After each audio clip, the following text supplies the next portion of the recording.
are the champion, the one that holds the line and finishes the mission. Everything that you want is within your grasp.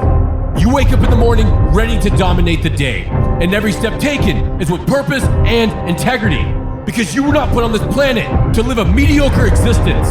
You are here to conquer and make the biggest impact possible, not only for yourself, but for your family and for your tribe. This world is a battlefield, and we will be victorious. This is the Norse Mentality. What's up, guys? I hope that you are having a glorious day. Today I'm sitting down with Ranson Lee. Ranson is one of my closest friends. He's also one of the smartest people that I know when it comes to lifting and just overall fitness. And he is our head coach for Norse Army, which is our online coaching platform. If you want to check that out, it's norsearmy.com. But anyways, me and Ranson are going to talk about mistakes that we see people making in the gym. And most of these mistakes are ones that we have made ourselves, because I've been doing this for about 10 years now. How long have you been lifting? A bit over a decade as well. Okay, so we've made a lot of mistakes. Oh, God, yeah. And we were actually laughing about it earlier when we were talking about doing this episode, because a lot of the things that we've been doing for 5 to 10 years, we find out through whatever way that we've been doing it completely ass backwards than what we should be. So absolutely, this episode should not be considered bad. So say if we're talking about something and you go, damn it, that applies to me. That's a good thing, because now you're aware of it. You can have a good laugh and you can continue moving forward, because any effort is better than no effort when it comes to the gym or anything for that matter. Oh man, there's little tips and stuff I've learned just in the past like 2 years where I was like, how did I not know this earlier? And if I did, I would have been way more off. Because I tell you what, like there was definitely a point in my lifting where I was like, fuck, I know pretty much everything. And then like, honestly, you hear a lot of people who are really smart. They're like, when you get to the point that you think you know everything, you absolutely don't know shit. You don't know anything. And then once you realize you don't know nothing, that's when you really start to learn. And that's definitely true. When it comes to this, I think you definitely have to have a growth mindset, which you should with every aspect of life. But we're always finding out new things when it comes to the human body, what's most efficient and effective when it comes to the gym, how to build muscle, how to build strength. Absolutely. There's so many amazing people that we now have access to because of the internet that are just releasing so much valuable information, like Mountain Dog, John Meadows. You introduced me to him a few years ago, and he died about a year ago or so, but he was just such a valuable resource for amazing information. Oh, so much. And he put all that information out there for free for people to learn. And when I started lifting, I knew nothing. I didn't have any guidance or anything. And I remember nerding out on it so hard, either with YouTube videos or reading books or whatever that is. What has been the most beneficial for you for learning new things? It's going to be a mix of like finding people like John Meadows and learning, just like watching videos and stuff from him, and just like in-person interactions I've had with other high-level lifters and athletes. Because you've competed, well, you start off in bodybuilding in your early 20s. We've also done previous episodes about this if you guys want to go check it out. But you start off with bodybuilding in college, and then you transition into powerlifting, and now you're back into bodybuilding, and I'm sure that you'll jump into powerlifting again and all that stuff, whatever. Yeah. But you went pretty big, especially in powerlifting. So you met a lot. You were competing against some of the best in the world. Yeah, the best in the world. I'm ranked number 6 in the world. In order to get to number 6, you had to compete against other amazing athletes. Incredible people. Like stuff some of the people do just still blows my mind. Some of the guys like right now who are like on the scene competing, it's mind blowing. When it comes to strength sports in general, what I love about it the most, what I think separates it from, say, a competitive outlet is, yes, there's competition there. You want to do better than the next person. But when it comes to powerlifting and strongman, everyone that's competing, especially in your weight class, they want to help you. I've definitely noticed that at competition. Like you end up building really good friendships with these other athletes that you're competing against. Yeah. So it's not necessarily like whatever it takes, like I want you to fail. It's like, you know, the best man's going to win, but at the same time, we're going to support each other, and you end up being friends with these people. You're texting, you're hitting each other up on Instagram. Well, it ends up pushing you further anyway, because you have that competition with the other person. Yeah, you want to do better than them, obviously, as you should. But them doing better is also going to push you to do better in the long run, also. So it's a constant progression of like you pushing someone else, then them pushing you, and then that pushes you further. It's back and forth of like, it makes you progress, I think, faster than you would, otherwise. And this doesn't just apply to competitions though. Like this is in the gym too. Yeah. Because we see this all the time over in the Norse compound, especially with our just heavy hitters or really anyone for that matter. Because we have the scoreboard or the PR board and stuff like that. Yeah. People will see other people's names up there and they're like, oh, I want to get above them. Yeah. I mean, you and John have been doing that for years. When I was lifting here consistently, that's what me and John would do like every week. And it was always friendly. But it was so much fun. John would pull a new deadlift PR and Ranson would be like, no, fuck this. I'm gonna do more. Yes. And it's all friendly, it's all fun and games, but that is the benefit of surrounding yourself with people that are better than you or on the same level as you, is because you never want to let the other person get too far ahead. No. And you're going to do whatever it takes in order to catch up to them. And I'm dead set on beating John to 800 pounds of deadlift. It's so close, man. I know. It's so close. It's so close for both of you. God, he's getting gnarly right now. Oh, yeah. It's amazing. But going into lifting mistakes, the biggest mistakes that we see people making in the gym and also mistakes that we have made, what would you say is number one? The absolute number one is just, and this is especially starting out, and I did this for well over like 2 years at least. I mean, I think everyone their first couple of years does this, is lifting more than you should, just trying to ego lift and having terrible technique. So technique being the... I think it's combo of like having bad technique and just trying to lift as much weight as you can. And I'm saying lift weight, like you're just trying to move it. You don't really have a point to it. You're just like, I'm just going to move this. And that's all you care about. You don't care about how it gets there. It just is as long as it does. And you end up fucking yourself up, and it's just not efficient in general. It's not efficient. Luckily, in my early years, I never got injured doing that. But I mean, I was 20, so you never really do then. But I could have progressed way faster and probably done a lot better had I learned proper technique from the get-go. Where do you think that comes from? Because of course I've experienced that too. I think most men, I'm sure women do as well. Why is it that we are so focused on those numbers and not about the technique, even though we know that it's not the best way to go about it? Well, honestly, I think when you're younger, you don't know that's not the best way to go about it.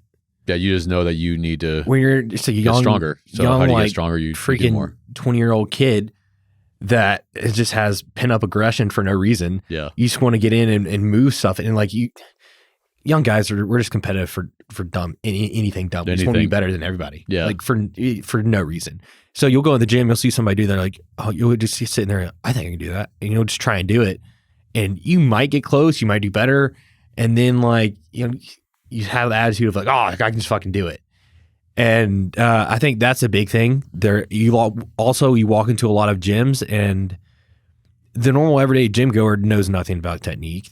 Most trainers at a lot of gyms don't know really anything. They don't know anything at all. They just took a really crappy certification course, and they don't truly know how technique of how to break down a lift and where you can strengthen things and what you can do to build the instabilities of that. So I think for general public, just going into a gym, they want to lift the weight, like, oh yeah, I can do this. This is what I did last time. I just need to get better than that. And they'll just try and throw more weight when really they can make more progress or, still make progress by doing the same weight, but maybe just focusing on, all right, I need to make my form better this week. Yeah. So it's really just most people don't walk into a gym where there's a lot of knowledgeable lifters or trainers to where someone can come up and like, hey, I see you're doing this wrong. Here's some techniques to help you. And if someone gives you that advice, that is not them attacking you. It's not them saying that you're doing anything necessarily wrong. It's them trying to help you. And we need to be grateful for this knowledge that they're giving us, because this person's probably been in it longer than you. And this could skyrocket your success in the gym. Is okay, you're here right now. This person's been lifting for 10 or 20 years. They obviously know more than you. Well, just by having a small conversation with this person, you can skyrocket your progress 10 years. Oh, yeah. Just by a couple of little things, because they've already been there, done that. They pass that knowledge down to you. You're good to go after that. I say most people, when they get into lifting, especially when it comes to powerlifting, if people just improve their technique and worked on their technique a little bit, even just a little bit, just try to perfect their technique, all their numbers would probably make a 10% jump. Yeah, because once you get that technique down, you're actually learning how to And that's- activate the proper muscles and that's everything like else. instantly. That's Yeah. not over the long term. That's like you could probably take somebody and tweak their form and get them to learn a new technique within like a month. Their numbers are 10% better. I've seen 100-pound jumps on squats and deadlifts after one seminar. Yeah, And I'm sure you that's have as happened well. too. Yeah. Absolutely. There's some like where it's like really bad cases. You're like, dude, you are not doing anything right. Like, sorry, you're not. And then you change it and you get them to understand the rationale behind it, and then bam, blows up. Right. Say like with squats, if you're doing squats, you're not activating your glutes. Learning how to activate your glutes properly and actually learning how to lift with your legs and not just all of your back, like we see a lot of people doing, that will skyrocket a ton. Oh, dude, Just with that. I had a client gain 80 pounds on his bench in a 12-week cycle. What'd you have them do? It's working on his technique. Yeah. His technique was not the greatest. So I slowed everything down. So I gave him a lot of like eccentric work because, you know, so negatives. Have him do like 5-second negatives. And 5's like true seconds. Yeah. Not go 1, 2, 3, 4, 5. Like 1, 2, 3, 4, 5. And usually when you program someone in like 5 seconds, they're going to do 3. But like I'm really harsh in class to be like, hey, you need to slow this down even more. And it sucks, but like that you learn to control everything. Mm-hmm. So you end up improving technique because of that. And like this dude, 80 pounds on a bench is insane. Oh, that's absolutely to do it in a 12-week ridiculous. block is even more ridiculous. I mean, this was the first 12 weeks I'd ever worked with him, but still he put 80 pounds on it. That's definitely not something that anyone should listening to go, oh, I can put 80 pounds on my bench in 12 weeks. No, but take the main Probably thing there, not. which is slowing down, removing ego a little bit. Oh, yeah. Focusing, and you're 100% right, when you're focusing on lowering that weight a little bit slower, the 5 seconds, Yeah. 3 seconds, whatever it is, you are forced to focus on what you're actually doing in that moment. Yeah. And actually, you know, I personally myself, I've gone through this in the past year, just with trying to work with bodybuilding. I've, you know, after nationals, I had to look at areas of me that, you know, I knew weren't great and the judges had critiqued. And what can I do differently in my lifting to actually change? Like my back, for instance. I don't have the best back. That's the one area that I would agree and all the judges say needs more work. So I looked at my training, like how am I training back?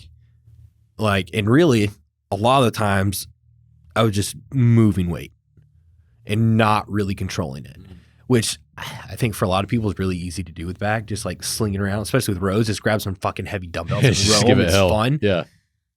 But so I really had to look at the exercise selection I was doing and slow things down, drop weight quite a bit on a lot of exercises. I'm talking like going from, you know, doing rows with like, you know, 150 pounds on a dumbbell to dropping it down to like 85 and really slowing it down, focusing on where is my elbow going in the elbow path, like keeping it close to my body. So it's actually targeting my lat and not my upper back, which is, you know, more of my strong suit. Yeah. So in figuring that out. So really you got to look at your goals and then tailor training to that. And, you know, don't just move the weight. No matter what your goal is, Yeah. just moving the weight is never the answer. No, absolutely not. Even like with powerlifting, yeah, so your goal is to move weight, maximal load from point A to point B. Yes. But if you want to really excel with it, you have to learn the proper technique to make that weight as great as possible. Well, there's a reason why there's so many impressive 198, 220, whatever in strongman and powerlifting. And it's Yeah. because they've learned their leverages. They've learned how to actually activate the necessary muscles needed during these lifts. And you have these people that are 9, 12% body fat, all muscle, very impressive, but they weigh 198 pounds and they're moving weight that people that weighed 300 pounds a few years ago were doing. Oh, yeah. And it's 100% because they have focused so much on technique and actually learning their body, educating themselves on how this lift works. And I mean, so that's important too. When we're doing a deadlift, we need to realize, okay, what muscles are we working with the deadlift? What are the primary muscles here? Mhm. And then if knowing that, you can concentrate on that and activating those during the concentric, like the slow concentric and stuff like that. Just knowing the actual exercise, not just looking up, okay, I need to do bench press. Well, what all is involved with the bench press? A lot of people don't realize that lats are involved with a bench press. There's a lot more technical. Triceps, like, yeah, I mean, your legs are even getting involved, especially coming close to a 1 rep max of a bench press. You're going to be utilizing your legs, your glutes. You're like everything is. But people don't realize that because they haven't taken the time to just kind of. I mean, you can learn that in 10 minutes. Yeah, you can Google what muscles are worked the most in deadlift or something like that, and read that real quick, and you'll know that. Well, then while you're doing the lift, you can really focus on that. But just going in there blind and being like, I'm going to do bench press because it's good for my chest. There's triceps, there's lats, there's legs. Like you just said, it's the entire body. And a lot of those every compound lift is going to be all the body for the most part, especially with squats. I remember there's this old bodybuilding quote that I read like 10 years ago, and it said, if you want bigger biceps, do squats. And it was a clicking moment for me because I'm like, okay, well, that means that squats are full body. Yeah. Every aspect of your body is being worked during squats, but there's certain aspects that are being worked more. Yeah, absolutely. Your glutes, your back, stuff like that, your legs. But yeah, I mean, I think educating yourself, and I'm glad you said the slowing down aspect because that's what I was going to say as well. That's been my biggest thing over the years is really learning how to control the weight and not just slinging it around. And it's whenever I started doing more bodybuilding type stuff that it really clicked for me. And I was so sore, and I still am, after those workouts than I was ever before when I was just trying to move as much weight as possible. Oh, yeah. You did this for me because you've coached me numerous times throughout the past. And it was during deadlifts. You're like, your back's rounding pretty hard. You need to tuck your elbows into your pockets when you're doing it. Something like, I think that was the key. So the one of the best keys I have, or that I think most people resonate with, just because it makes sense, is think of putting your elbow in your opposite back pocket. Yeah. Not like just your back pocket, but like your opposite back pocket. So you're gonna sit there and you're actually gonna end up internally, or externally rotating your arms, and so that gets your whole back tight, and it stays that way. So you're not likely to round. You're not likely to end up having issues because a lot of people, they don't get their entire back tight enough. No, a lot of people just try and pull the weight up. Well, a lot of times too, if you think of a deadlift, it can be more of a push than a pull, and that's going to confuse the shit out of a lot of people right now listening. I bet, but it'll click. Hopefully, it is true because really you got to think of you're pushing the ground away with your feet. You're initially kind of pulling off the ground, but really it's pretty explosive with your legs. It's almost like you're leg pressing the ground away. And that's the first part of it. Yeah. That is the very first thing you do when you're deadlifting is pushing the ground. Yeah. You're pushing with your legs in the ground. You're pushing your hips, driving your hips forward with your glutes. It can be a lot more lower body than people like to admit with it. Yeah, your back is going to be doing a good bit of work as well. But if you don't have your lower body engaged with it, you're not getting anywhere. When you told me to do that, I went from, I think I was working with like 520 at the time. Yeah. And I had to work down to 4 plates. Yes. But that's the thing is I was 100% okay with that. Yeah. I mean, I could have bruised my ego, but I'm okay, well, I need to work on this form. And I took the 100 pounds off and I just focused on that. But then after about 3 weeks, dude, I hit a new deadlift PR. Yeah. Yeah. I hit a deadlift PR that I haven't been able to hit for years now. Easily. Yeah, it flew. Yeah. And it was just that one little cue that you gave me. I was like, okay, like there in the beginning, because it was so different than what I've been doing for years, I did have to kind of lighten up the weight to really focus on it because it just wasn't moving. And there for a second, I was really discouraged. I'm like, okay, well, but I watched the video. I was like, my back looks 10 times better. Like there's definitely something here to this. So I just focused on that. And then a few weeks later, I hit a deadlift PR that I've been trying to hit for years now. Yeah. So it's removing the ego and just be, okay, I need to focus on this form. I need to focus on activating the right muscles. Yep. Slowing down a little bit. And that's also going to help you avoid injury because if we get injured, guess what we're not doing? We're not lifting. We're not lifting. We're not making progress. You also have to deal with the whole mental side of it, which is the worst. I mean, having an injury, we can deal with pain. Yeah. But it's whenever we're not able to get into the gym anymore, especially when we've been doing it for so long, and we have to deal with not being able to lift when that's all we want to do because it's part of our lifestyle at this point. That's the hard part. Yeah, it is. So you want to avoid injury as much as possible because you aren't doing a goddamn thing. Yeah. If you aren't. Yeah. What would you say is the second thing? Second point. That's a good question. I would say, let's see. The one thing that pops right into my mind right now is just going into the gym without any kind of a plan. Yeah. Which you're cutting yourself short all the time. Yeah. Because I mean, you can go to the gym and anyone can just walk to a gym, cool. You see tons of people do it every single day. They look the same all the time. They don't get stronger. They don't get better. There's no results because they never have any kind of plan of what they're doing. They just walk in and look around and like, nobody's over there on the bench. I'm going to go over there today.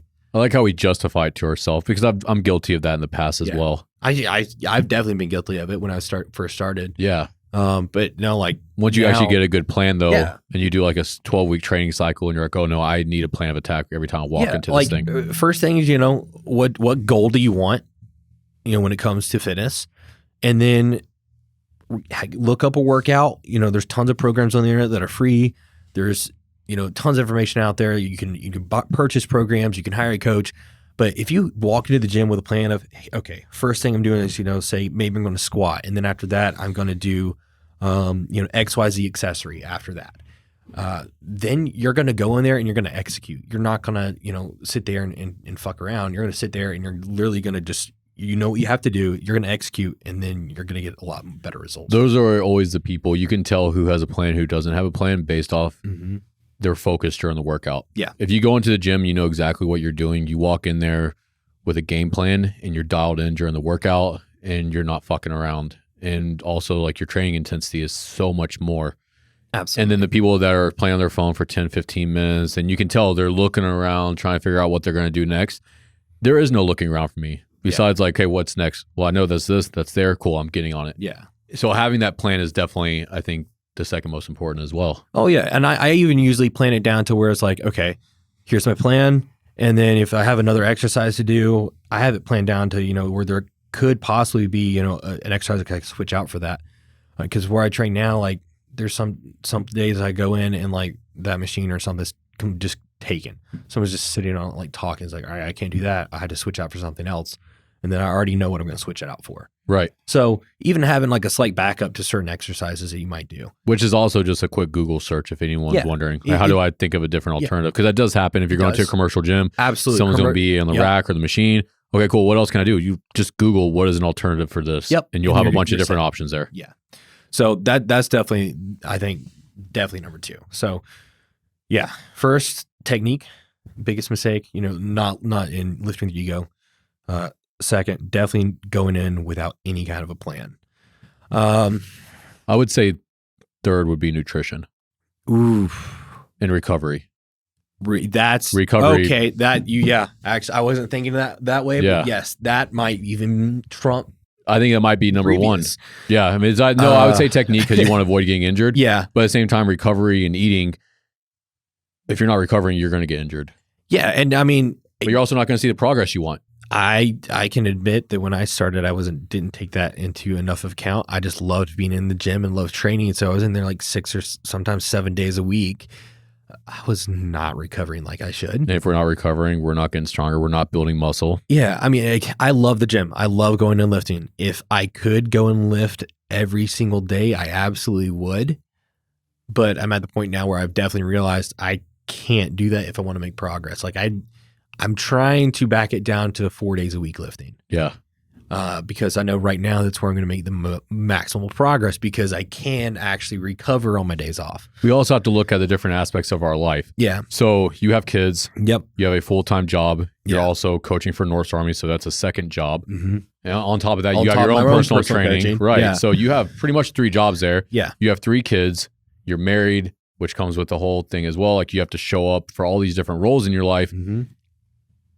The gym is only 5 to 6 hours a week, maybe 7. Out of all the hours throughout the week, you're only in the gym for 6 to 7 hours. Well, you're sleeping between 6 to 8 hours.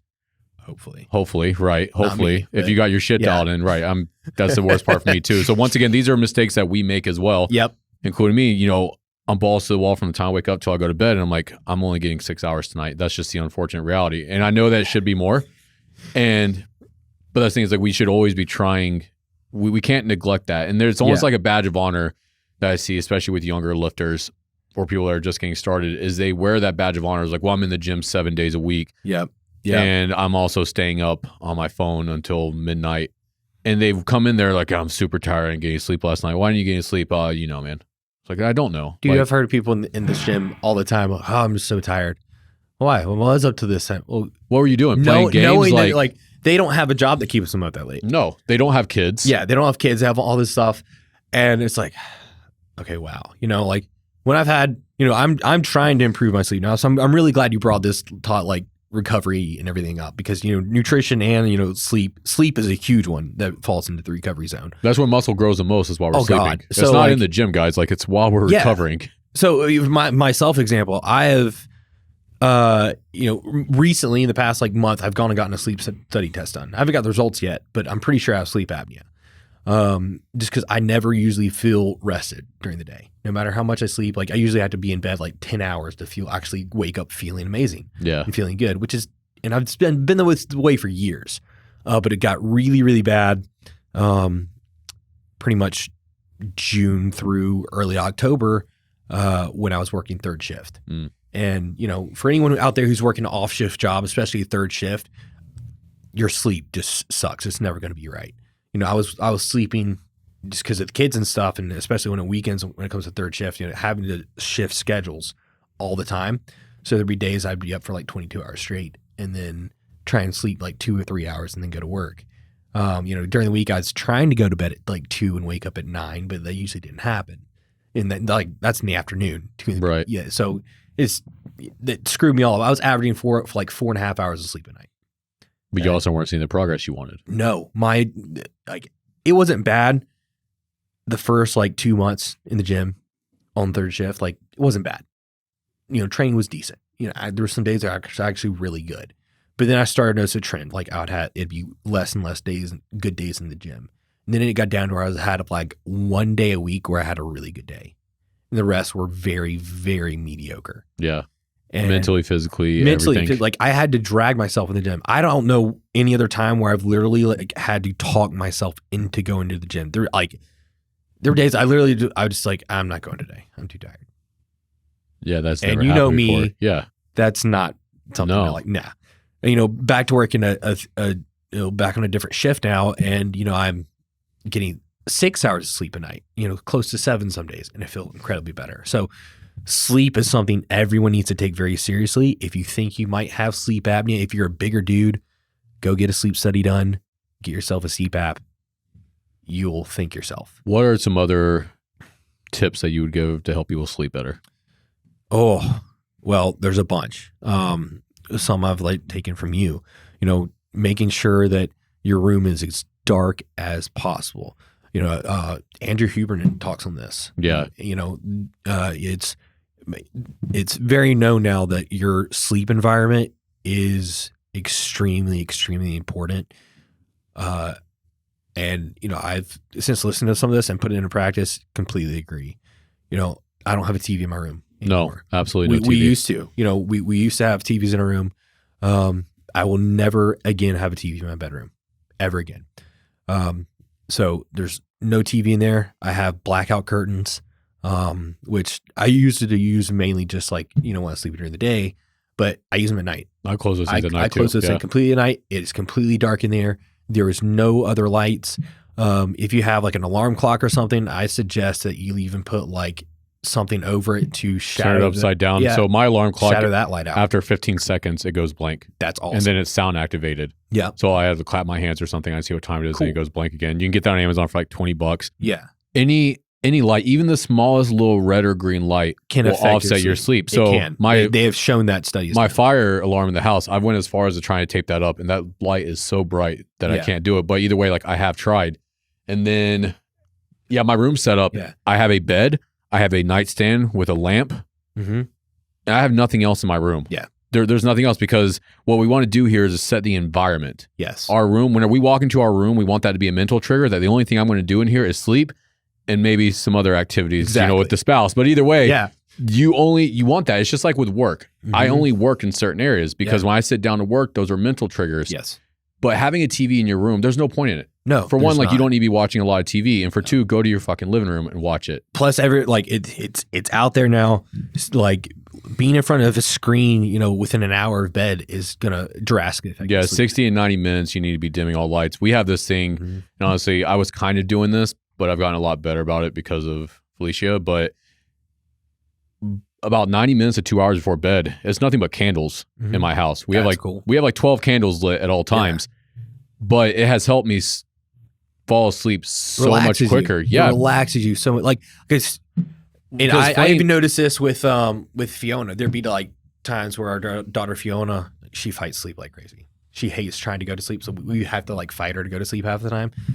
But like, she would just be like, oh, I want to watch a movie. So like we'd have a movie on for her to like until she just fell asleep because we'd just be tired and not want to fight with her. Right. But I was starting to notice that's just keeping her up longer because Yep. she's like paying attention to the screen. You cut that out and she'll end up falling asleep. Their minds are still super active afterwards too. So the And movie is I've done it myself too. Yeah. There's days I've come home and like just been exhausted. And like, I'm just going to sit here on the couch and put a show on for, 20 minutes. An hour and a half later, I'm sitting there and like, and I look at my watch, I'm like, fuck, like I could have been in bed an hour ago and now I don't even feel that tired. And your mind is still racing even whenever Yeah. you turn off the TV. So your mind is still stimulated by that light. So that natural flame, moonlight and natural flame does not have the same effect. Right. As, because I've had to research that. I'm like, I want to make sure because is, flames or whatever. But yeah, that doesn't have the same effect as far as the stimulants go. But it's not just a TV, it's also your phone, it's everything else. If you can start eliminating that, Put that stuff down. I have zero issues Yeah. falling asleep since dimming the lights as much as possible. Like Oh, we man. have zero lights turned on the last hour, 2 hours of the day. And that has helped so much where I have to drag myself into bed where that never happened before. Yeah. And then my head hits the pillow and I'm out. So it takes me no time to fall asleep. you can set Yeah. something that helped me with that in the past when I was like really making this transition into getting better quality sleep was setting a reverse alarm. So we have that morning alarm where, 5:30, 6, 7, whatever to Yeah. get up. Well, you can also have a reverse alarm where that alarm goes off and it's time to start getting ready for bed. It's a great idea. So set that 90 minutes in advance, 60 minutes, whatever it is. I wouldn't do any less than that, but have that alarm go off and I'm done. Yep. I'm done for the day. Maybe I'm going to read a book. I'm going to clean up the house a little bit. I'm turning off the TV. I'm putting away my phone. And all that boils down to, guys, is going back to how we were supposed to function in nature. Yeah. We did not have electricity available up until the past 100, 200 years. We didn't have, just like with eating, we didn't have refrigerators available all the time either. But all of this new technology is very great, but it goes against the natural world. And that natural world is how we have functioned for hundreds of thousands of years. Yep. So the closer that we can get to how that works, that's the best. Oh yeah.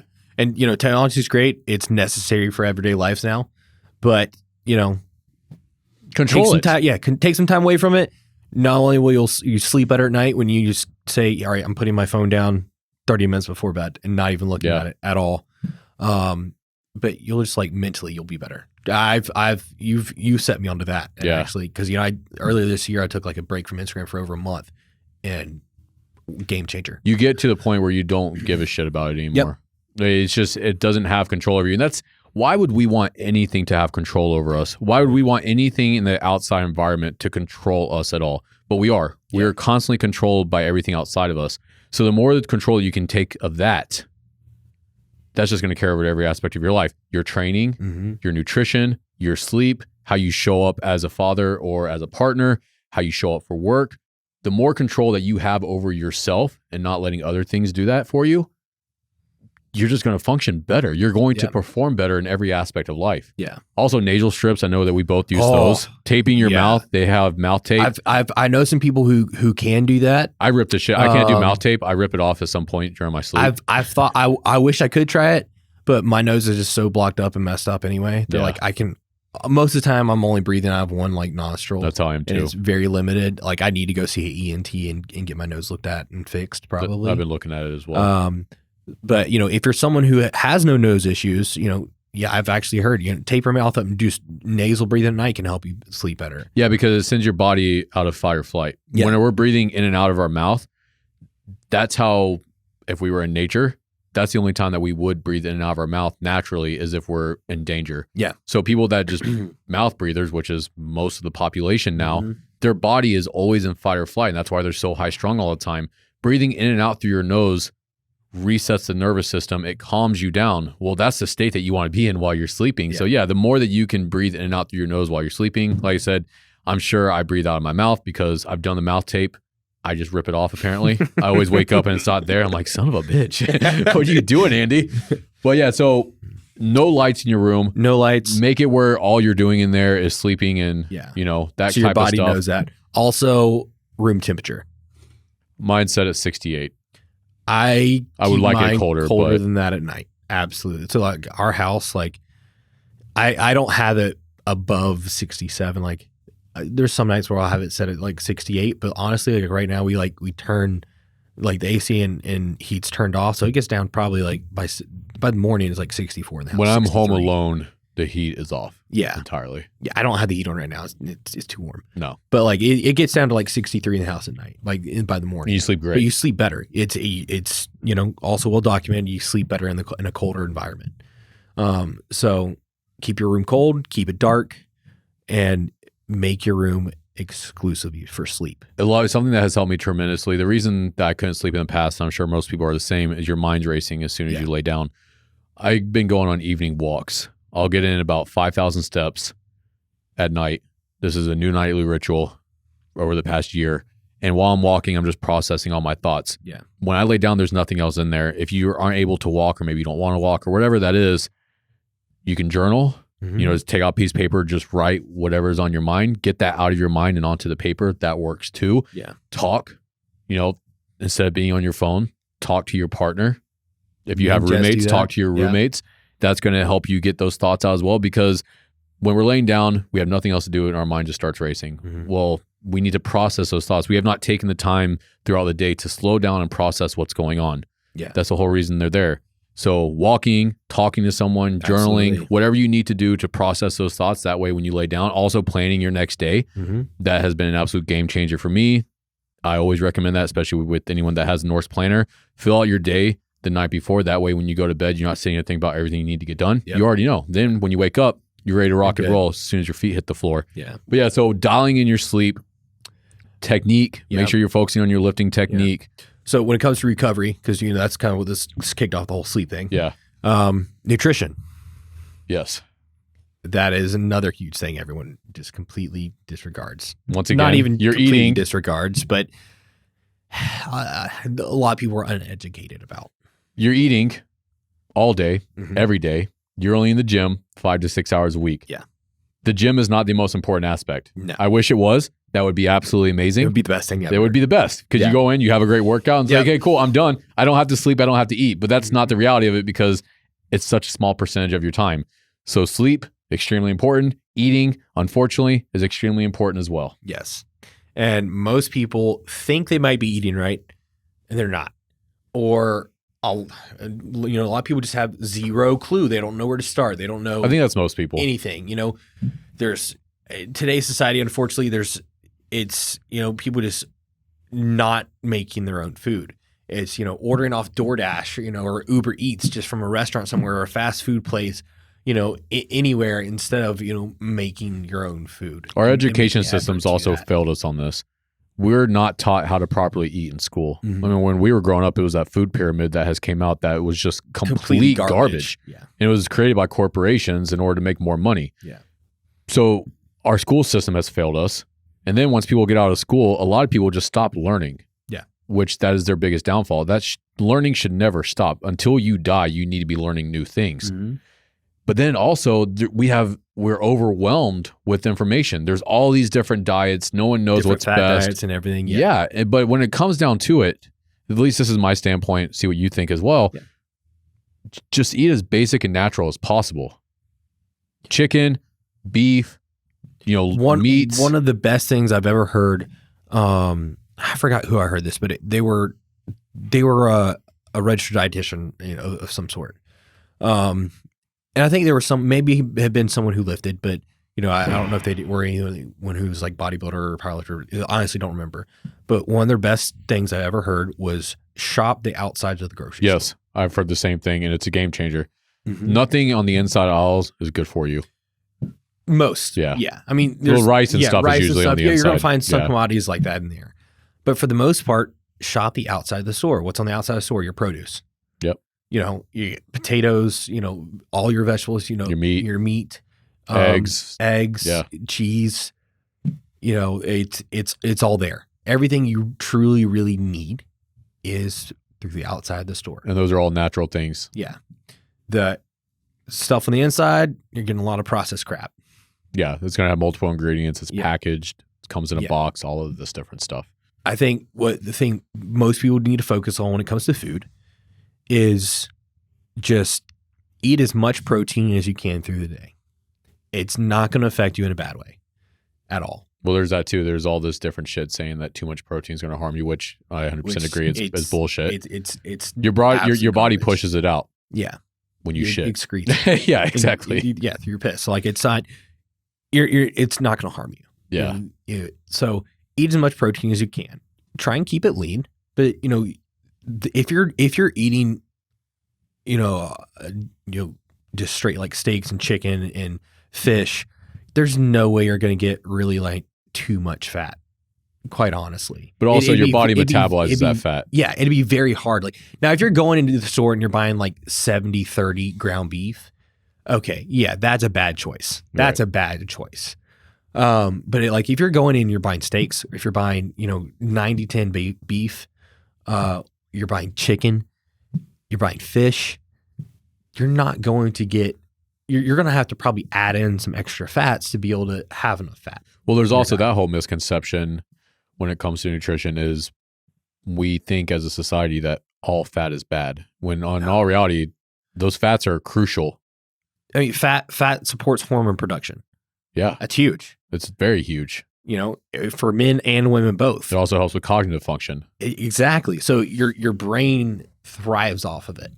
So for mental clarity, you need fats in your diet. You need fat to better help metabolize things like vitamin D, which a lot of people are deficient of. Because they're not outside enough. They're not outside enough. The winter months are coming up. Like a lot of people are getting sick. Why are they getting sick? Vitamin D deficiency is a huge one in that. How do you bump up, your health? Get some extra vitamin D in. Supplement that in. Get outside more. But if you're supplementing in, vitamin D is a fat-soluble vitamin. So you need to be getting in some fats. You have to take it with fat for it to be absorbed with the body well. It's a balance like everything else. You want some of it, but you don't want too much of it. Yeah, you don't want you're not going to sit there and go get, I'm trying to think of a really bad example here of you're not just going to grab a bunch of bacon grease and just drink it. No. But eating bacon every once in a while is fine. Don't worry about fat that comes off of that. No, know that a lot of that fat is going to be used for a good cause. Yeah. It's going to keep your body balanced. Yeah. In order to help you perform. Yeah. If you're someone who is an athlete, carbs are going to be important for you. Yeah, because carbs are what is for energy production. So to have the energy to be able to perform, you're going to need more carbs than a lot of everyday people are. So extra carbs, in the form, it could be just extra rice, and sometimes it could be some extra sugar. Is not going to hurt you. A lot of people now have the whole stereotype that carbs are terrible for you. No, they're not. You have to just know the context of how to use them. If you're someone who's not going to the gym and you do nothing physically, you definitely don't need that many carbs through the day at all. Like you could go pretty much without adding any. Yeah, you don't need it. Yeah. And if you don't use those carbs, that's when that does get turned into fat. But yes, your body is going to want to utilize those carbs first. It's not like your body goes, oh, you're eating carbs, won't get fat. No, your body turns those carbs into fat over a prolonged period of time because you're not using it. But the first thing your body's going to do when you eat carbs is figure out where it's going to go. Yeah. Well, where do we need to send these carbs in order to help us perform better? Yeah. So yeah, definitely carbs are good, fats are good, protein is king. Now, I know that when it comes to fats and carbs, fats slow down the digestion of carbohydrates. So it's always good to not necessarily overload on fats. If you're eating a bunch of carbs, if you are eating a bunch of fats, don't eat a bunch of carbs. It kind of depends on that. What would you say is a good rule of thumb there? Because I don't want people hearing that and not eating any fats with their carbs, because obviously it is okay. Great rule of thumb. And this is very, very, very general for everyone here. Take your body weight. I would say multiply it by, let's go with 1.2, and this is kind of below one for protein. And that's how many grams of protein you should be eating per body weight. Per body weight. If you're an athlete, that's definitely going to skew. This is just very general here. Take your body weight and divide it in half. That should be your fat content for the day. There you go. The rest, Fill in with carbohydrates. Yeah, the rest of your calories. Depending on what your goal is. Now, there's a lot of other formula you can get in to figure out what your total daily expenditure, energy expenditure is going to be, and that will really dictate where your carbohydrates are going to be at and everything else. But for the average person, I can get very detailed into it. But no, the average person, take your protein between 1.2 and 1.5 grams per pound of body weight. Your body weight, half your body weight, take that in grams of fat a day, and then fill in carbohydrates, as needed for your goals. Yeah. That's Very pretty easy. much it, guys. Very, very simple. You can use different apps to track this stuff as well. MyFitnessPal is always, that's been great. Tried and true. RP Diet app is a good one as well. Yeah. Then there's also probably 50 others I'm just not familiar with anymore. There's so many out there. There's so many ways to calculate your macronutrients or track them. But just make sure you get adequate protein in. That muscle's not gonna grow without the protein. No. And you need protein no matter what you're doing, whether you're someone who's sedentary or you're active.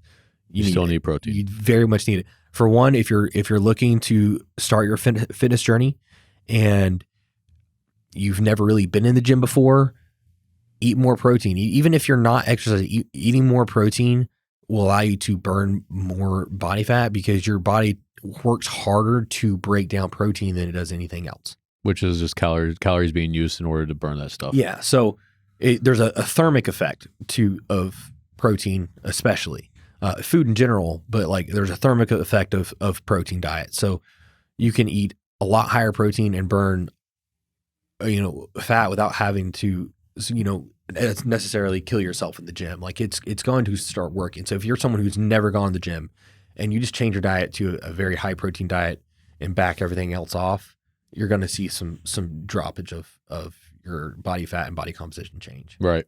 Which is always a good thing. Yeah. Awesome. All right. So those are the three biggest mistakes that we see people make in the gym, including ourselves in the past. Yeah. Just to recap, lifting technique, focus on what you're doing, make sure you're contracting the proper muscles, slow down a little bit. Second. What was it? I had a complete brain freeze, dude. That's why I asked you. Wow. I don't remember what the second one was.